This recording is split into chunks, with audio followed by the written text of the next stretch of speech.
All right, well, as we get started tonight with our study on biblical cosmology, I just want to remind you we'll do the same thing we've done the last 2 weeks. It will be different than our usual Bible study. First of all, obviously, we're over here in the fellowship hall so that we can use the television for the PowerPoint presentation. But the other thing that's different is that during this study, I'm doing it a little bit differently in that I will ask you to hold any questions or comments or observations that you have until the very end tonight. And then at the end tonight, we'll have time for you to ask whatever questions you want to ask, and also for you to make any comments or observations that you'd like to. So if you have something to write on or write with and you think of a question, you might want to jot it down. I know when I was a school teacher, my students on a regular basis would say, Mr. McBary, you didn't call on me when my hand was up, and now I forgot my question. And so if you need to, make yourself a note what your question is, and we'll come back to those at the very end tonight. So a little bit different than what we normally do with our Bible study. We are studying the subject of biblical cosmology. Cosmology, of course, as we talked about the first week, is the study of the universe, the creation of the universe.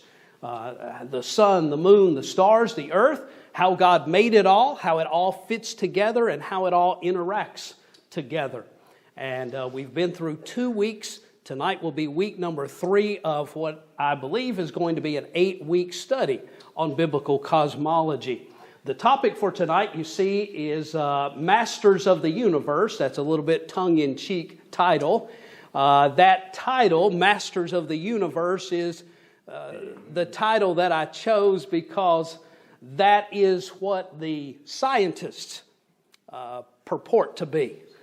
They claim to be the masters of the universe in that they have taken things that mankind knew and understood for almost 6,000 years, and in the last 500 years they have totally thrown out not only everything man knew from actual science, but also what man knew from the Bible. They've thrown it all out and created something totally different, a new cosmology, and most of it, well, actually all of it that's different than the Bible, can't be proven by science or any scientific means. It only exists as equations on paper, mathematical equations. You're going to see some of that tonight. So that's kind of what the topic for tonight will be about. Now, in the last 2 weeks leading up to tonight, we talked about how biblical cosmology is different than today as far as some content. We haven't gotten to the really big stuff yet. It's still yet to come, and that will begin next Sunday evening. But in the first 2 weeks already, we looked at some things that modern science says that are totally different than the Bible. We know that the evolutionists they're wrong on where life began and how life began, and evolution as you and I have heard it, where mankind and all other living things evolved from lower types of organisms. But beyond that, moving into the realm of actual cosmology, science is just as wrong on cosmology as it is on biology and evolution in that respect. And so I want to say, as we begin tonight, and especially as we get into the next 2 weeks, I've said this, I know, a dozen times already, but I think it needs repeating again. The things that you're going to see out of the Bible are totally different than what science says the way things are. It's going to be totally different than what you were taught in science class from the time you were in first grade all the way through university, if you went to university. But the Bible is still the Word of God. I want to read one verse as we begin tonight. It's a verse that we looked at the first night that we began the study in biblical cosmology. I'll read it. It's Romans 3, verse 4. It says, "Yea, let God be true, but every man a liar." What that simply means is that anytime man says something that goes against what the Bible says, it's not God that's the liar, it's man. Oftentimes in history, geography, a lot of other things, man has said, oh, the biblical account is just wrong.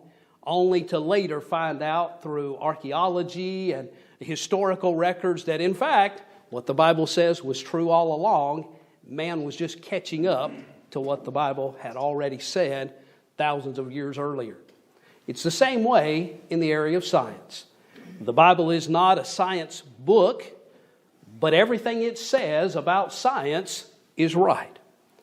We make too many mistakes in every area of our lives as Christians by trying to make the book out to be something different than what it says. We either want it to fit with what scientists say or historians say or pop psychologists say, when we'd be a lot better off to just take the Bible literally for what it says. That's the way that we will enter our study tonight. Now, as we enter, I want to start by looking at some of these things regarding modern cosmology, what modern scientists say about cosmology that we've already talked about, because it sets the stage and lays the groundwork for the things we're going to see and hear tonight. I also need to say as we begin that I have the PowerPoint presentation and I have 3 very short videos that, Lord willing, we'll have time to watch interspersed in the study tonight as we go through. But for whatever reason, none of the PowerPoint programs that I was able to download will allow me to play the videos on the TV screen and you be able to see the video and hear the audio at the same time. Don't know the reason for that. So when we come to one of those videos, I'm going to have to pause for just a second, pull the video up on YouTube because I uploaded them, and we'll watch the video, then we'll go back to the PowerPoint presentation. I did not put together any of the videos that you're going to see tonight. They were done by other people. I don't think there's anything, any language in it that would be inappropriate. If there is, forgive me. I tried to scan all of it and make sure there wasn't. But the content of the videos, I think it'll be a help to you because you'll be able to visualize some of the things we'll be talking about as we go through. So the first thing modern cosmology says is that everything started with a big bang. And unless you want to say God said, let there be, there wasn't a big bang. That's the closest thing to a big bang that there was. So we know that modern cosmology totally starts at the wrong place. There was no big bang where everything fit on something smaller than the head of a pin and exploded into everything there is in the universe. That's not the way it started. But if you believe that, if you start with the wrong premise, you're going to end up with some wrong conclusions down the road. We also talked about the fact that modern scientists and cosmology says that the sun was created by the Big Bang along with all the other suns that are out there in the universe. And the Earth and the other planets in our solar system were spun off the sun in some way at some point and cooled down over millions, or as Carl Sagan would say, thank you, billions and billions of years. And eventually the earth came into existence after the sun. And yet you and I know from a simple reading of Genesis chapter 1, that's not what happened at all. It was on day 1 that God created the heaven and the earth. On what day was it that God created the sun, the moon, the stars? Day 4. So it was not in the order that evolutionists say. And it did not take millions or billions of years to effect. And then the next thing up here is they say that the moon is simply a reflector of the sun. That the sun has light that it puts out, and the sun is simply a reflector of it. But we looked at a dozen verses or so 2 weeks ago that very clearly state in the Bible that the sun is a light and the moon is a light. They're both lights. Now, tonight we're not going to discuss what the moon is or is not, but I will just simply say one of the things that it is a light. What it is not, we won't talk about tonight. We'll save that for another time. But the moon absolutely is a luminary body, just like the sun is. It is a light. We talked about how the light of the moon is totally the opposite of the light from the sun. If it was reflecting sunlight, then the properties of the light would be the same as the properties of sunlight, just dimmer. But that's not the case at all. The properties of light coming from the moon are the exact opposite of the properties of sunlight in a number of respects, and we talked about that already. I won't reteach it. Then the fourth thing up here, the modern cosmologists, astrophysicists say Earth is a spinning ball. It's spinning 1,000 miles per hour at the equator. That's what they say. Those are their numbers. We talked about how it is goes so much totally against actual science and what would be observable if the Earth was spinning 1,000 miles per hour. But the real evidence is what the Bible says. The Bible says very clearly that the Earth is still, that it moves not. That goes hand in hand with the last point up here, and that is they say the Earth is revolving around the sun. There was no human civilization for the first 5,500 years of human history that believed that. It was only within the last 400 to 500 years with Copernicus that began to be taught, that the Earth is going around the sun. Every human culture, civilization before that, including the Bible, the biblical model, said that it was the opposite. That the sun and the moon revolved above or around the earth, along with all the rest of everything in the heavens. Now, you say, preacher, that's just kind of hard to believe. How in the world could we have been taught those things our whole lives, and now you're saying that the earth doesn't move? That the earth is in the center? Geocentrism, not heliocentrism. That goes against all of modern science. Yes, it absolutely goes against all of modern science. Well, preacher, why would they have changed that teaching 500 years ago? Well, we started talking last week about who the men were that changed those ideas. They had no scientific proof of these things, but they needed it to be so for a particular reason. You see, if you believe the earth is the center of the universe, and everything else is revolving around the earth, and the earth is in the middle, that means the earth is something special. And everyone who's on the earth is special. That is, it's because we're the center of God's creation, just like this book says it is. But if you don't believe this book, and you don't want to believe in the God who created everything that there is, the best thing you could do would be to get people to not believe this book. So science has set out for the last 400 to 500 years to discredit the Bible and get people to believe something else, even though there's no science, real science, to support any of their foundations. We'll see that some more as we continue tonight. It began with Copernicus. He's the one who changed 5,500 years of human history and said, nope, we're all going around the sun. It's the center. The earth isn't the center, and the earth is just going around one sun that's a sun among millions or billions of suns that are out there. The earth is nothing special, and we're nothing special. We're all just a bunch of happenstances, accidents, if you would. And of course, that's what evolution wants us to believe anyway. But you and I know that's not true. Man is special. He's created in the image of God, and he's at the center of God's creation. Then there was Kepler. He's the one that came up with the idea that the Earth and the other planets revolve in elliptical orbits around the sun. We talked about the fact that the math that he used to prove that was actually stolen from a man that he very possibly was involved with his mysterious death a year after he started working with him, because Tycho Brahe would not give him his findings, all of his years and years of calculations of charting the stars and the planets.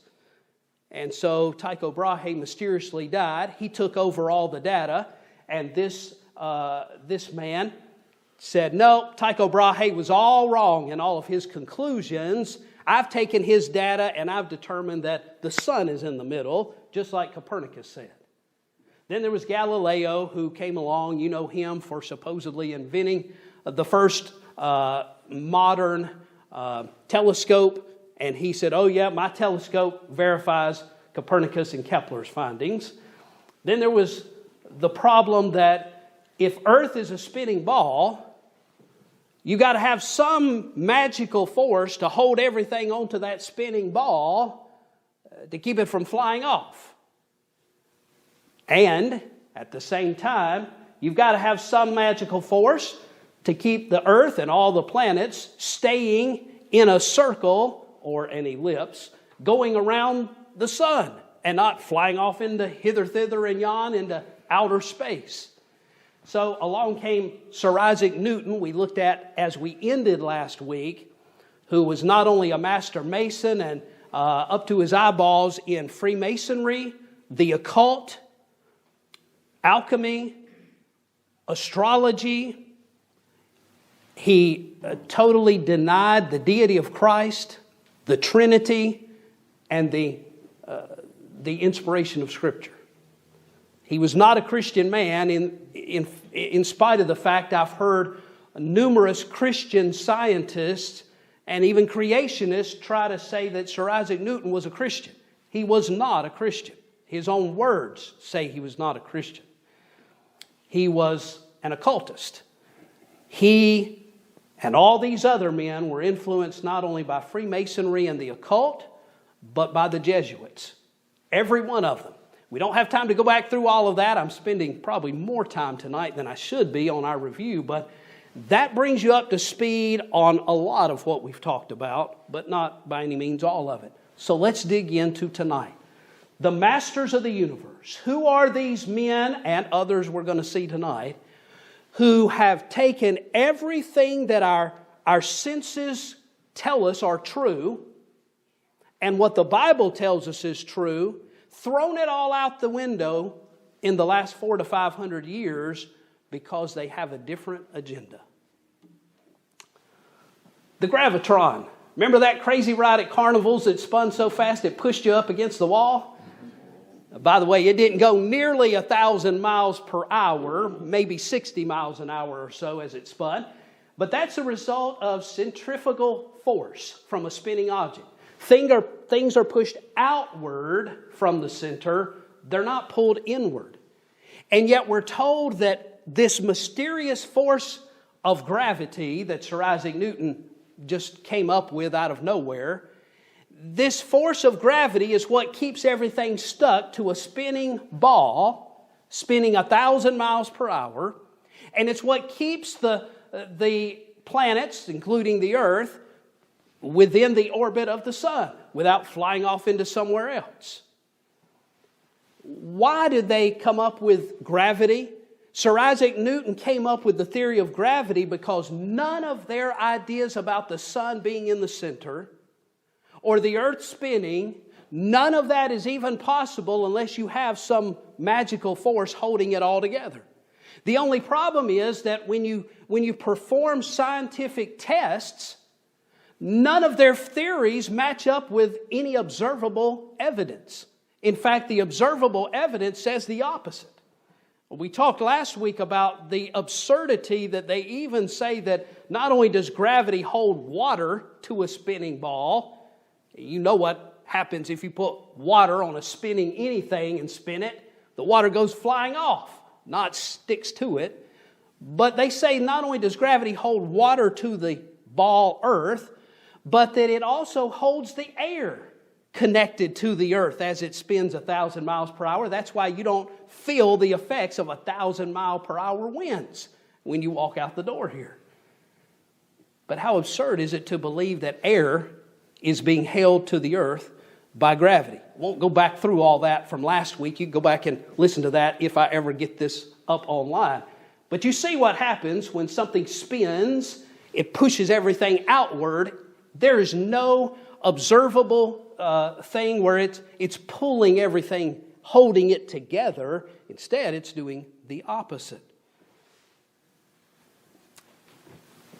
The theory of gravity was created out of thin air by Isaac Newton and then revised by Albert Einstein, who was an unsaved, atheistic, socialist, Marxist Jew who did not believe in the God of the Bible and did not believe in any God at all, to be quite frankly, to explain the things about heliocentricity that had to exist in order to make the concept work. Even today, however, there is no proof that any such thing as gravity exists. The effects of gravity by one body upon another cannot be replicated in experiments, and a growing body of scientists now argue that gravity does not exist at all. When I was pulling up the YouTube videos that I loaded online earlier for tonight, one of the videos that popped up on YouTube that I wasn't looking for was a YouTube video about what scientists today call the string theory. It's something that modern scientists know that gravity, there's no scientific proof that it even exists, so they've come up with a lot of other replacement theories for gravity, one of which is called the string theory. There are some others too, but you can look that up for yourself. All of the effects of the downward pull to the earth, observable to mankind, are easily explained through the law of mass and density. You don't need gravity to explain why you don't float off into the air, and when you drop this ink pen, it falls to the floor. You don't need gravity to explain that. It's explained by the law of mass and density, which are just laws of physics.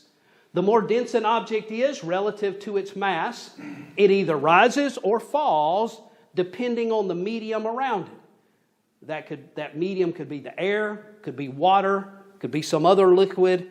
Depending on what it is that you drop something in, it's either going to rise or it's going to fall, depending on whether its mass and its density is lighter or heavier than what it is, whether it's the air or the water or something else. There's no need for any imaginary force called gravity except to make the spinning ball whirling around the sun theory work on paper. No one ever believed in any such thing until the masters of the universe came up with their theory of heliocentricity.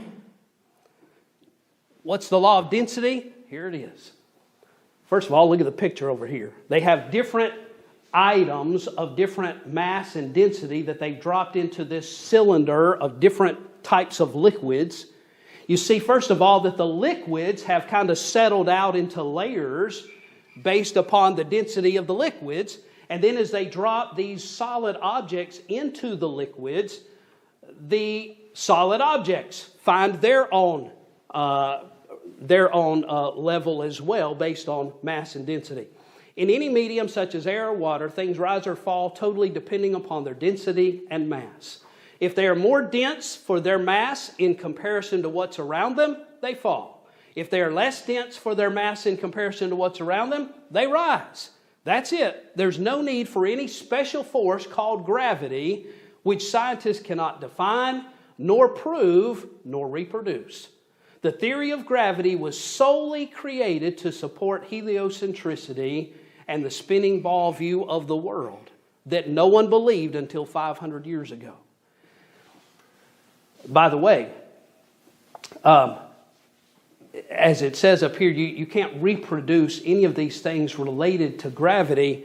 This is the same as it is with all of the things related to modern cosmology. None of the science supports any of what they say. But preacher, that's just far-fetched and crazy if you're telling us that the earth is not spinning and the earth is not revolving around the sun. That's just crazy that you would say that as a preacher. But you know what? That's what the Bible says. We looked at it last week. There are more than 50 verses in the Bible that talk about the sun, the moon, and the stars moving around the earth. You know how many verses there are that talk about the earth moving? 0. And we saw about a dozen verses that say that the earth moves not, that it cannot be moved, that it is still, that it is fixed. All those are words that the King James Bible uses in those different verses. So, yes, I know this goes against everything you've been taught, everything I was taught. I have no doubt that right now, if this is your first time being exposed to this concept, you're having cognitive dissonance. You're hearing things that, well, they seem to be true, and the Bible says they're true, but it totally goes against everything you've been taught your whole life.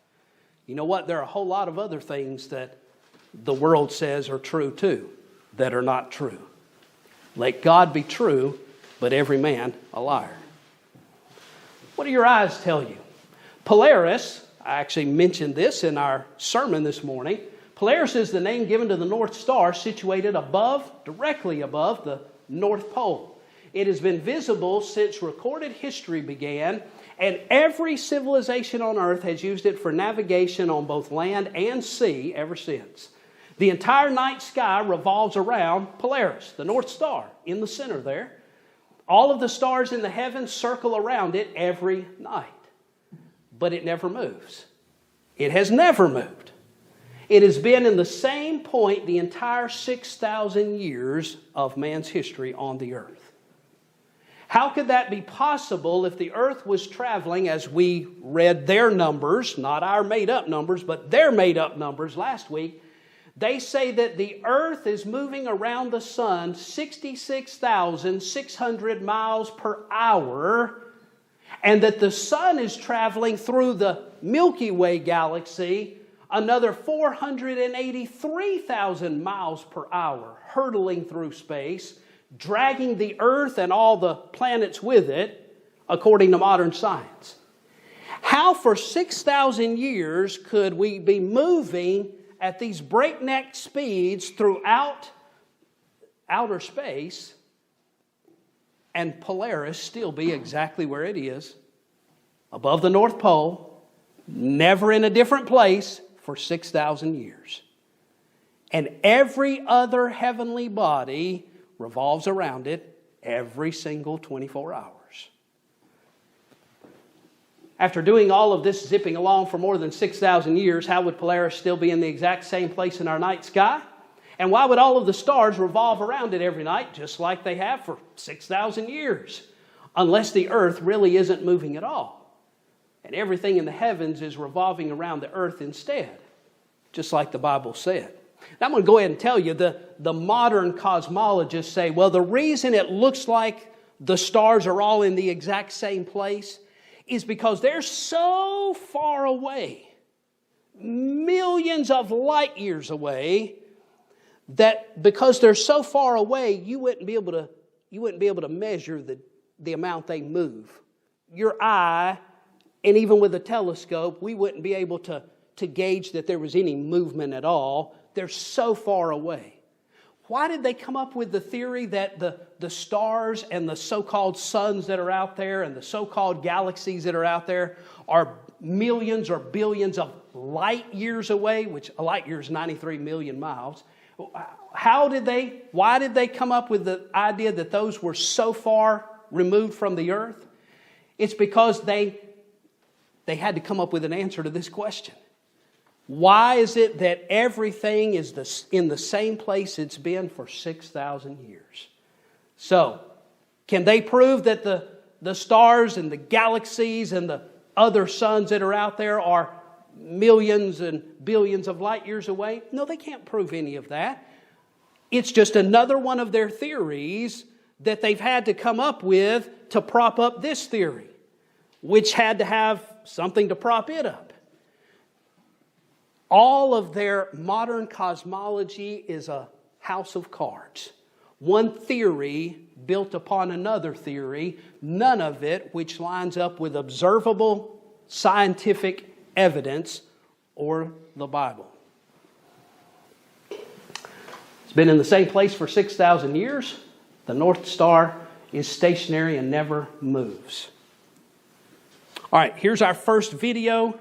It's entitled, or I've entitled it, What They Don't Want You to Consider. So you're going to have to give me a minute, and let me see if I can pull up the YouTube video that we want to look at. In the heliocentric model of the cosmos, the moon revolves around the Earth 13 times per year, traveling at 2,288 miles per hour, while the Earth revolves around the Sun once per year, traveling at 67,000 miles per hour. The following model and animation illustrate how this is supposed to occur. As you can see, since the moon is revolving around the Earth, which itself is revolving around the sun, in order to maintain its regular orbit, the moon would have to be constantly and drastically changing its speed in ways completely unaccounted for by the model. In the outer part of its orbit, the moon would have to speed up 67,000 miles per hour, in addition to its regular speed of 2,288 miles per hour, just to keep up with the Earth. So the moon would then be traveling at 69,288 miles per hour when it reached the front of the Earth. At this point, since the moon is allegedly 240,000 miles away from the Earth would catch up in just 4 hours, so the moon must continue traveling 67,000 miles per hour along Earth's trajectory, while simultaneously continuing its now perpendicular 2,288 mile per hour second trajectory. Then, as it turns to reach the inner part of its orbit, the moon must now slow back down to its original speed, allowing the Earth to pass by. Lastly, as it passes behind the Earth, the moon must once again quickly accelerate back up to nearly 70,000 miles per hour before getting left in the dust. In addition to all of this, the Sun itself is allegedly orbiting the Milky Way galaxy at 448,000 miles per hour, further compounding the problems and calculations of the heliocentric model. If this were true, then the Earth, Moon, and other planets would all have yet another set of ridiculous and impossible corkscrewing accelerations and decelerations necessary just to keep up with the Sun. And for the cherry on top, all of these calculations have been assuming perfectly circular orbits, but the actual heliocentric model claims that the Moon's orbit around the Earth's orbit around the Sun, and the Sun's orbit around the Milky Way are all elliptical, not circular, meaning there would be even more additional accelerations and decelerations to calculate depending where each one is along its elliptical path. These constant and drastic accelerations and decelerations necessitated by the heliocentric model are rarely, if ever, mentioned by globe believers, because they have always been taught that the reason we do not feel or experience any of this supposed motion is because we always travel at a constant velocity. In their own model, however, due to their elliptical orbits and revolving around other revolving bodies, the Moon, Sun, Earth, and other planets could not maintain constant velocities, and would instead be regularly accelerating and decelerating. Yet, meanwhile, you can stack a house of cards, make a rock cairn, or play a game of Jenga, all without any of this motion, acceleration, and deceleration ever being felt or experienced. So the gist of this is that the moon revolving around the Earth, as the Earth revolves around the sun, means that as the Earth is going around the sun at a supposedly constant velocity, the moon could not revolve around the Earth at a constant velocity because it would fall way behind or we'd run into it. As it's going around the Earth, it has to be speeding up, slowing down, speeding up, slowing down. And yet that's not what they say happens. They say that all the bodies, including the moon and the Earth and the other planets and the sun, are all going at velocities that are constant velocities, the same speed all the time. In reality, not only is the speeding up, slowing down a problem for their model, but as the moon gets between the Earth and the sun, that smaller body, the moon, if gravity is what they say gravity is, it would cause the moon to be pulled further away from the Earth when it's between the Earth and the sun.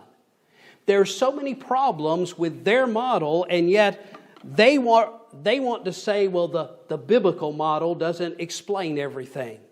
Well, the biblical model tells us how it is. It doesn't seek to explain things. You can accept it or not accept it. And by the way, I'll say, as your pastor, you don't have to agree or accept everything that I'm saying, but if you don't choose to accept it, you'll have to do like I'm ashamed to say I did with my own Bible for years and years, and I believed what the scientists said and assumed that the Bible must be looking at it from some other vantage point. and not taking the Bible literally for what it says. But if you take the biblical model literally, it answers all the questions. We haven't gotten to the end of the study yet. It's going to answer a lot more questions, and probably some that you have already that you've come up with. We're going there, so give me time to get there. But their model answers none of the questions. It creates more questions than it answers. Now, I've got to try to get back on my handy-dandy electronic device here to the right place so we can get back to our PowerPoint presentation. Heliocentrists calculate that the Earth is moving through space at the speed of 66,600 miles per hour. By the way, those are the numbers they came up with. Keep in mind that the modern cosmologists, going from today all the way back to Copernicus, they are Freemasons, occultists, alchemists, and Jesuits, none of whom believe in the God of the Bible nor worship the God of the Bible. They worship someone different, but not God. And they believe the sun is hurtling through space at more than 450,000 miles per hour. At these speeds, it should be possible to prove the Earth is moving, right? A series of scientific experiments in the late 19th and early 20th centuries, intending to prove the movement of the Earth around the sun, had monumental unintended consequences. These scientists and their experiments we're about to discuss were all intentionally set up to prove that the Earth is moving. That the Earth is not still, it's not stationary, the Earth is moving around the sun. That's why they did the experiments, but it backfired. In 1871, George Airy, who I believe was the top astronomer for Great Britain, he attempted to prove the movement of the Earth, and his experiment ended up being known by his contemporaries as Airy's failure. Why? Because his experiment to prove that the Earth was moving showed the opposite, that it wasn't moving. Well, that created a problem, so some of his contemporaries said, hey, we better figure out what's going on here and do some more experiments so we can prove the Earth is actually moving. Because after all, we know the Earth is moving, right? That's what Copernicus said. That's what the scientists have been saying now for the last 500 years. So we know that the Earth is moving, so we better find an experiment that'll prove that. So in 1881, Albert Michelson produced an experiment that also failed to show any movement of the Earth. He came back 6 years later in 1887 with another scientist, and they did the Michelson-Morley experiment, which again failed to show any movement of the Earth despite rigorous efforts and very precise instruments. They did the experiment over and over and over again, and they got the same result every time. There's no movement of the Earth that can be detected. The equipment they used was so precise that the supposed speed that the Earth is going around the sun, this could have detected it down to 1/10 of that amount. But it still showed no movement of the Earth. In 1903, another experiment was attempted. It was a failure too. 1904, another 2 experiments failed. In 1913, George Sagnac again attempted the same experiment without success to demonstrate the movement of the Earth through space. He was one of the biggest name astronomers and physicists of his day. When his experiment failed in the early 20th century, the heliocentrists threw up their hands and said, uh-oh, what do we do now? We've got a problem. All of our experiments that we said before we did them was going to show the movement of the Earth has shown the exact opposite. What are we going to do now? How do we explain these experiments showing no movement of the Earth? That's 6 times they tried it and failed. That's correct. And those are the big name experiments that were lesser known scientists that did the same thing. Enter Albert Einstein. Though touted by the mainstream media for 2 generations As the greatest intellectual ever born among men, Albert Einstein's disdain for the Bible and the God of the Bible was such that he knew no bounds in what he was willing to do in order to downplay anything that seemed to support the Bible. Did he have an ulterior motive? Oh yes, he had an ulterior motive, just like the others did. Science had to be exalted above the Bible at all cost to him. Albert Einstein was a Zionist Jew, an atheist, an internationalist, a Marxist, a member and supporter of the NAACP, and a humanist. He served on the advisory board of the First Humanist Society of New York and said the following about God and the Bible. The word God is for me nothing more than the expression and product of human weaknesses.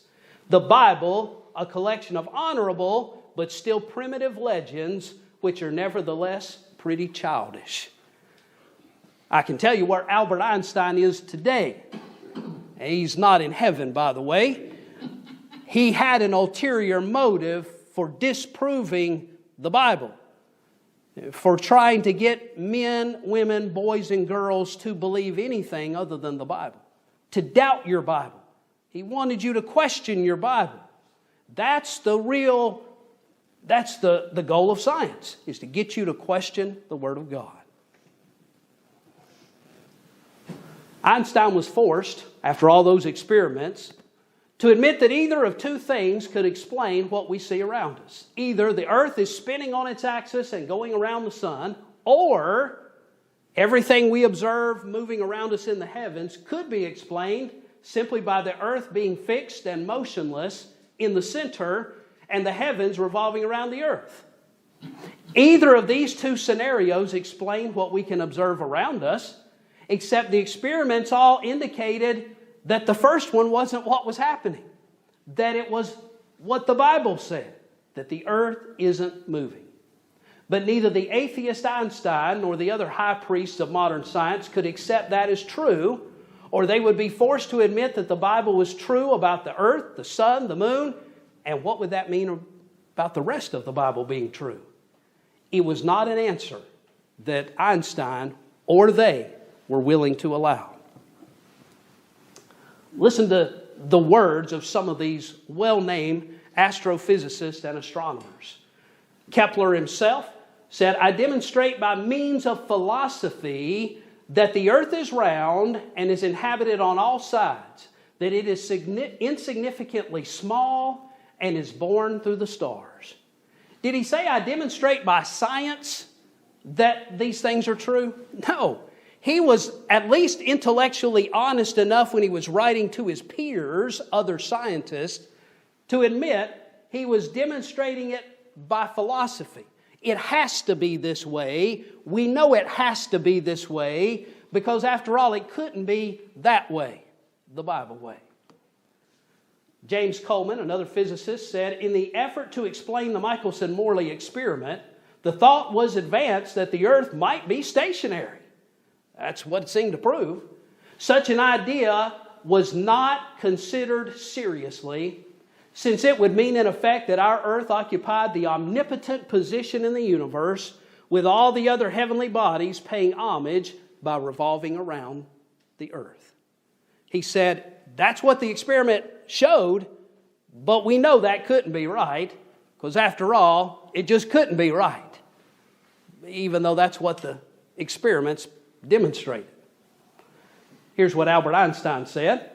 "The struggle so violent in the early days of science between the views of Ptolemy and Copernicus, that's geocentrism and heliocentrism, would then be quite meaningless. Either coordinate system, either one, could be used with equal justification.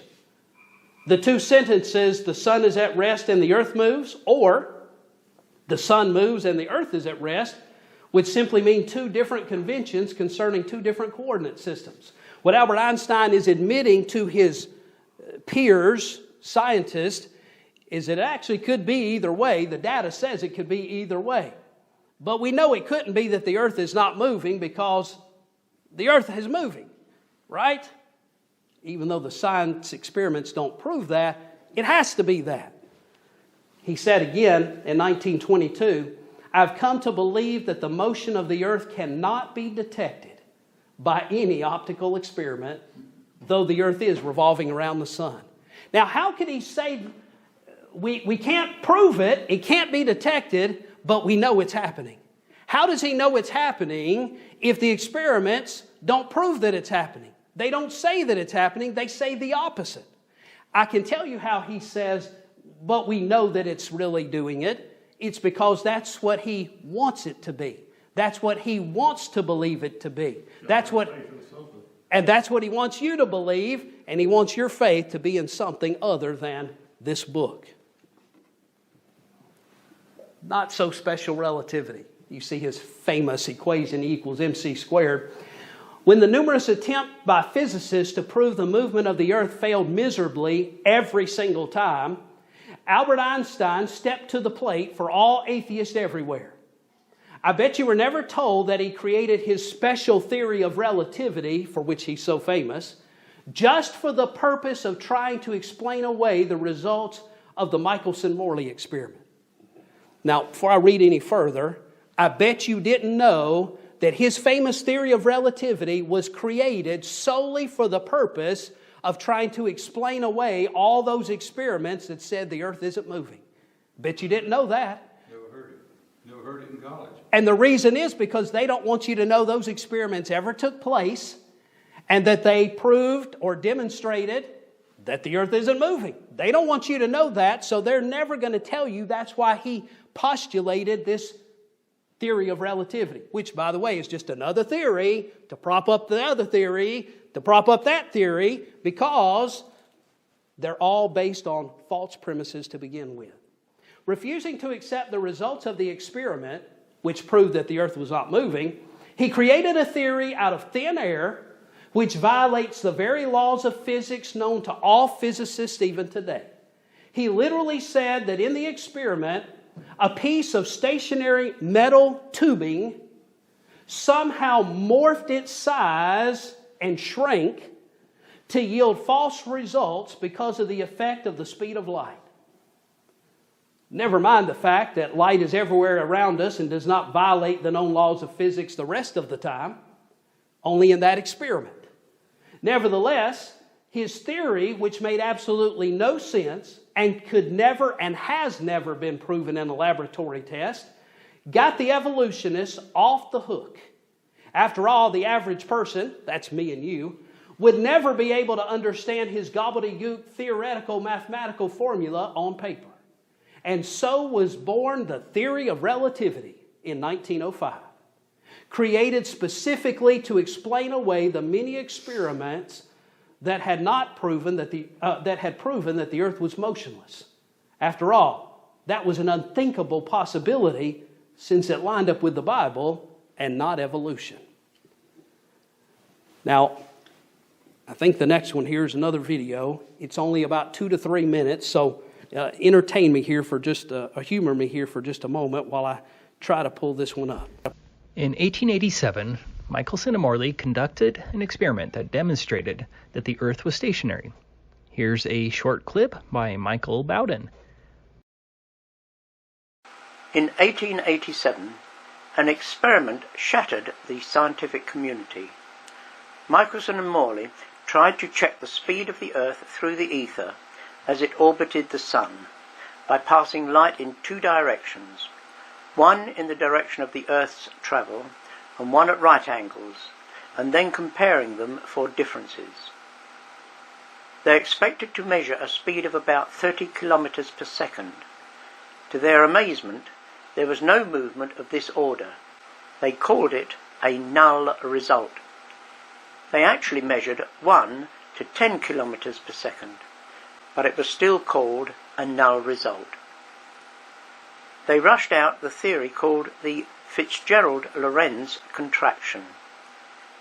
This claimed that the tube in line with the direction of movement shortens as it moves through the ether. There was no evidence whatsoever for this. It was only a way of getting over the implication that the Earth was stationary. How convenient.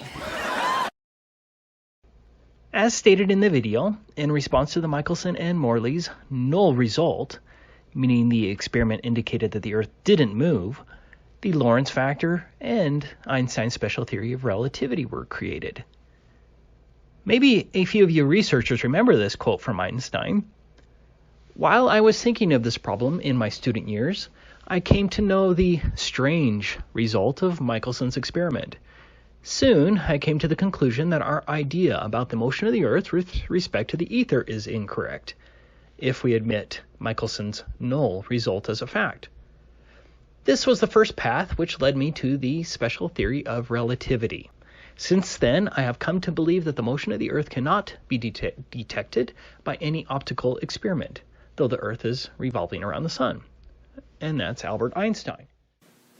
So Albert Einstein basically tried to prop up and come to the rescue the fact that this result showed no movement of the Earth by saying that the tube that the light was passing through, somehow mysteriously during the experiment, the tube shortened its length, even though that cannot be repeated anywhere else in the physical world, is not experienced anywhere else in the physical world. Somehow that tube shortened during the experiment, and that gave it the result that the Earth isn't moving when they were measuring the speed of light in that experiment. So where do we go from here? Well, have you ever experienced anything that would lead you to believe that the Earth is spinning 1,000 miles per hour? I haven't.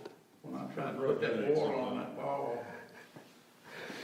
Have you ever experienced anything that would lead you to believe that the Earth is hurtling 66,600 miles per hour through space around the sun? Only when we go outside and we'll turn it. Then why have you believed those things were true? I want you to think about it for a minute now. Don't answer out loud, just a rhetorical question, but why have you and I believed those things were true? There's no evidence of that.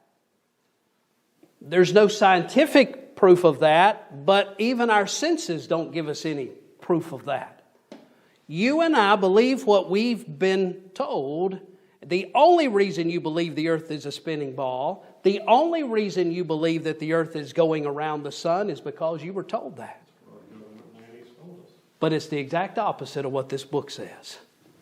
Everything we experience and the experiments data line up with this book.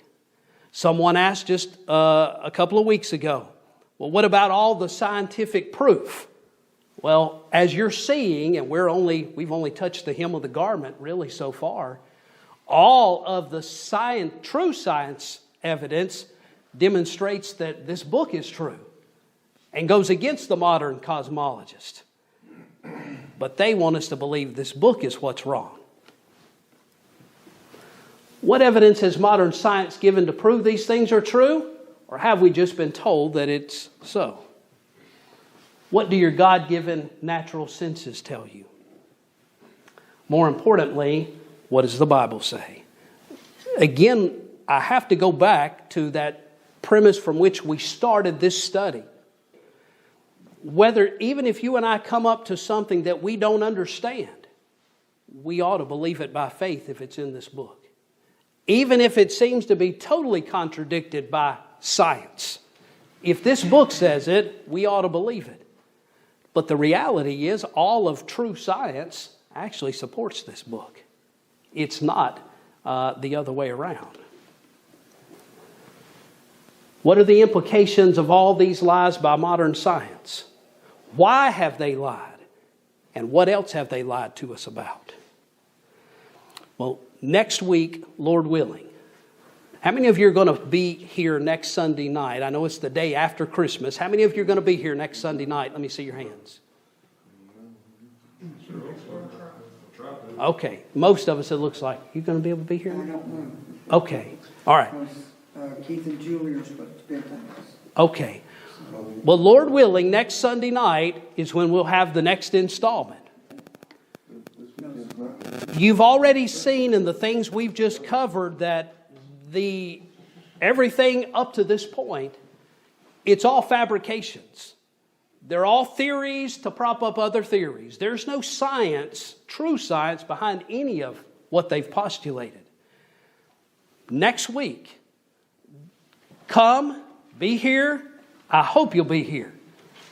But you better hold on to your seat, because you're going to see some more things from this book that are more shocking than the things we've talked about so far about biblical cosmology. But not only are they borne out to be true in this book, they're borne out to be true by actual science, just like the other things we've seen the last 3 weeks. Please, if you're able to, be here.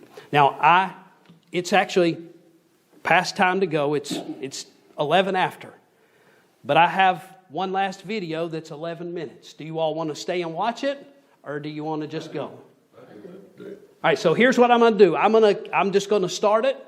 And when it gets to the end, I'll take questions, comments, and observations about anything we've talked about tonight. Only things we've talked about tonight. But if you need to go during the clip, I understand that too. All right? So, How Einstein Made the Earth Move. I'm going to be reading a 21-page PDF, which you can find a link to in the description. This is written in 2016 by Dr. Robert Sungenis, a known geocentrist. Many might know him as the executive producer of the movie The Principal, which, if you have yet to see that film, I highly recommend it. But Robert faces tons of criticism, well, as does anyone who questions the current model, but Robert also gets extra criticism, and in my mind, unfairly. As an example, let's take a look at the Wikipedia page for Robert Sungenis and notice a few statements to start. First, the opening sentence states, Robert Sungenis says when he was born, is an American traditional Catholic, known for his Catholic apologetics and his advocacy of a pseudoscientific belief that the Earth is in the center of the universe. So, to begin, we've got a pretty much one-sided statement there claiming that his belief that the Earth is the center of the universe is a pseudoscientific belief. So the question becomes, is this belief really pseudoscience? Is it really pseudoscientific? Well, let's start by taking a look at what the definition of pseudoscience actually is. Alright, with a quick search, we can see that pseudoscience is defined as a collection of beliefs or practices mistakenly regarded as being based on the scientific method. Alright, and over to the right here, we see pseudoscience consists of statements, beliefs, or practices that are claimed to be both scientific and factual, but are incompatible with the scientific method. So, my hope is by the end of this article, by the end of this PDF, that you can decide for yourself which belief is truly pseudoscience. Which belief truly is incompatible with the scientific method? Is it the belief that the Earth moves, or that it does not? And so we just saw how biased this Wikipedia article can be. And so before I begin reading this PDF, let me start by saying that like all my videos, this video is for people like me searching for the truth. I always say, don't believe me, don't trust me, to do your own research, and I'll never stop saying that. But if you're a person who believes that what is in the mainstream and what we were all taught in school are the only facts, then you will hate this video and the PDF. You won't even listen, and we both know that that's true. So I invite you to move along because the following information will surely be something that is not taught in schools, and you will quickly see the reason. Nope, this video is for those seeking the truth. You will hear me say quotes by Einstein and other physicists who will tell you how they know that the Earth moves, or better said, how they don't know. Throughout this article, you're going to hear a term used quite a few times. That term is petitio principii. Okay, let's look up the definition of that. So, it is described by Merriam-Webster as a logical fallacy in which a premise is assumed to be true without warrant, or in which what is to be proved is implicitly taken for granted, otherwise known as begging the question. Also, to get more details and many other important facts, you can obtain the DVD Journey to the Center of the Universe or the books Galileo Was Wrong and Geocentrism 101 at www.jttcotu.com. And so, without further ado, Albert Einstein, the Earth Mover, how Einstein made the Earth move when all the experiments showed it didn't move.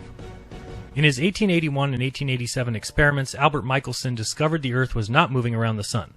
As Michelson himself described the results of his own experiment, this conclusion directly contradicts the explanation, which presupposes that the Earth moves. But since his colleagues, including Albert Einstein, were die-hard Copernicans who didn't want to believe that Michelson had discovered a motionless Earth, they proposed his experimental apparatus was distorted by the Earth's motion through space, and thus Michelson's apparatus only made it appear as if it wasn't moving.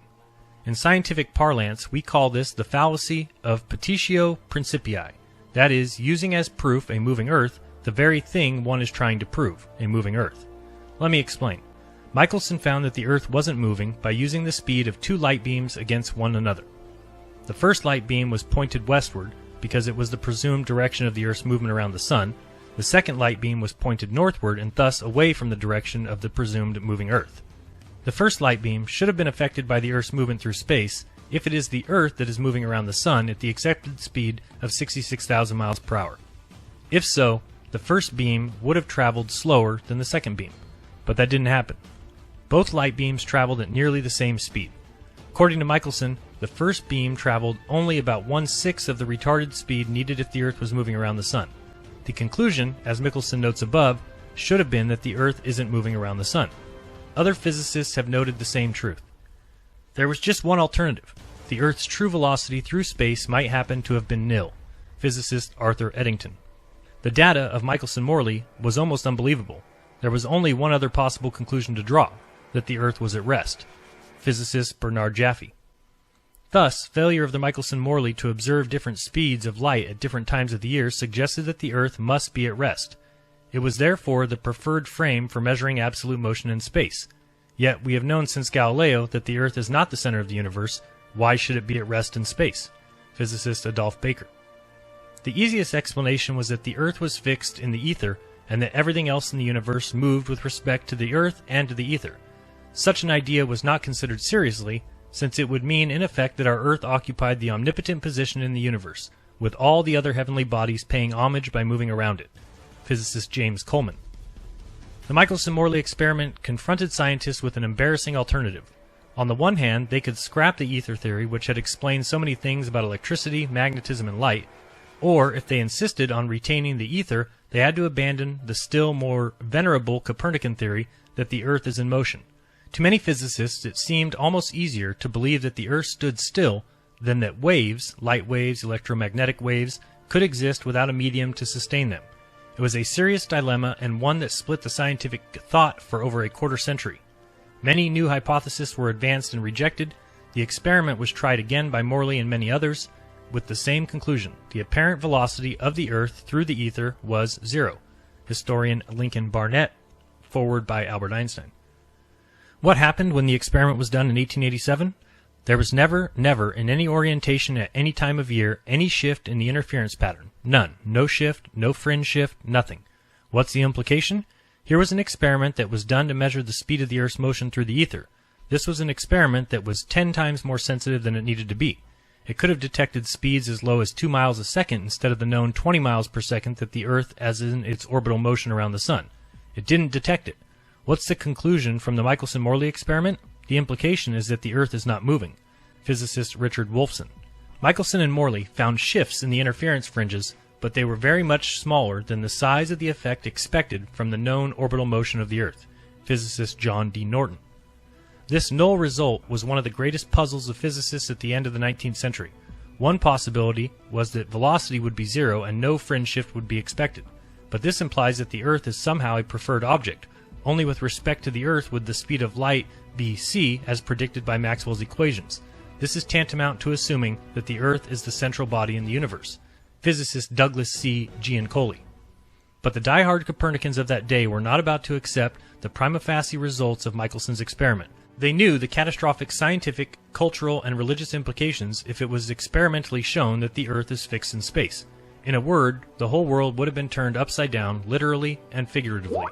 Pressured to provide a scientific answer to the world, they searched for a way to make it appear that the first light beam did indeed provide 6/6 of the retarded speed required for an Earth moving around the Sun. To do so, they thought of an ingenious but devious explanation.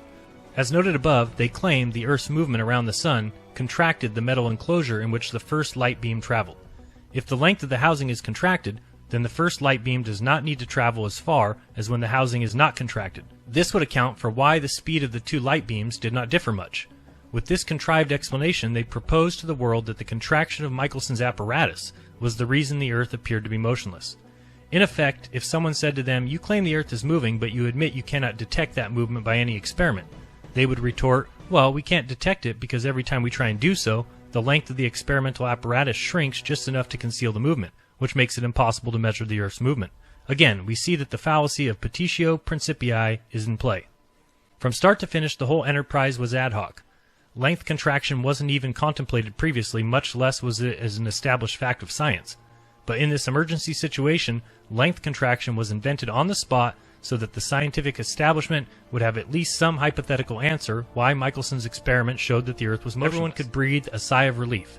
The irony, as of this date, is that no one has ever detected a length contraction in a moving object. In fact, modern physicists can't even agree on what length contraction is or how it would be manifested.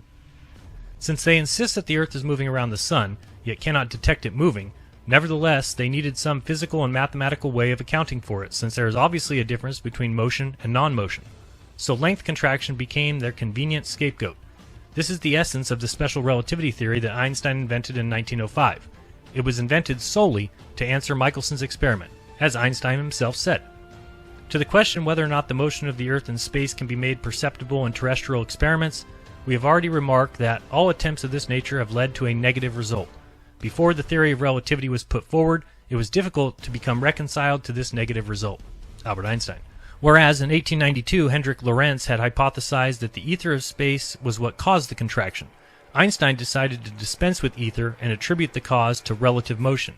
In effect, Lorentz at least proposed a physical cause for his claims of length contraction, but Einstein never explained how relative motion could shrink objects. Hence, during his day, various philosophers accused him of violating the principle of cause and effect. But at this point in time, the 1910s and 1920s, the world was only too happy to accept Einstein's theories and reject anyone who challenged them. After all, Einstein was the Earth mover. He made the Earth move around the Sun, and thus saved mankind from having to admit that popular science had misled the world for the 500 years prior. They do this because they don't want to admit that Einstein invented special relativity for the express purpose of making it appear that the Earth was moving around the Sun. They want to make it appear that Einstein invented special relativity out of pure motives and out of an independent thought process. The truth is far different. Einstein himself admits that the only reason he invented special relativity was due to Michelson's discovery. He writes in 1922, "Soon I came to the conclusion that our idea about the motion of the Earth with respect to the ether is incorrect, if we admit Michelson's null result as fact. This was the first path which led me to the special theory of relativity." That Einstein believes the Earth is moving, but has no proof for it, is noted in his statement, "I have come to believe that the motion of the Earth cannot be detected by any optical experiment, though the Earth is revolving around the Sun." Einstein's admission merely begs the question, if, on a scientific basis, he can't detect the Earth moving, how does he know the Earth is moving? The truth is, he doesn't know. He just assumes it to be so, since that is what he has been taught since childhood. In effect, the transform equation is then invoked to make it appear as if the Earth is moving around the Sun, but in reality, the transform equation is just an equation and it has no ability or authority to determine the issue. So at this point, hopefully you're thinking to yourself, well, everything we've been taught about the sun, the moon, the stars, and the earth is wrong if what we're hearing is true and what the Bible is saying is true. Before you get too worked up, too bent out of shape, too start fretting too much and worrying too much, what effect is it going to have if everything you've been told about those things is wrong? The sun's still going to come up tomorrow. You're still going to go to work tomorrow, go to school tomorrow, stay home and play tomorrow, whatever you're going to do tomorrow. The rest of the things in life are going to continue as they are. The only difference is what you believe about this book is going to be changed for forever. You're either, after hearing and seeing the things you're hearing in this Bible study, you're going to become more in love with this book and the God of this book than you've ever been. And you're going to be more done with the world and all of its philosophies than you've ever been. Or you're going to have to abandon this book, one or the other. I hope what happens in your life is what happened in my life several years ago when I went down this road myself. And I just decided whatever this book says, that's what I'm going to believe. Lord, show me where I'm going. I personally, at this point, am so glad that I looked into the things that I had. I did it in part because of some of you asking questions about the things we're looking at. But the reality of the matter is this. If you believe this book the way it's written, everything makes a whole lot more sense than the stuff you've been told. So don't panic, but but hold on to your seat next week. All right, any questions or comments about anything from tonight? It has to be about something from tonight, though.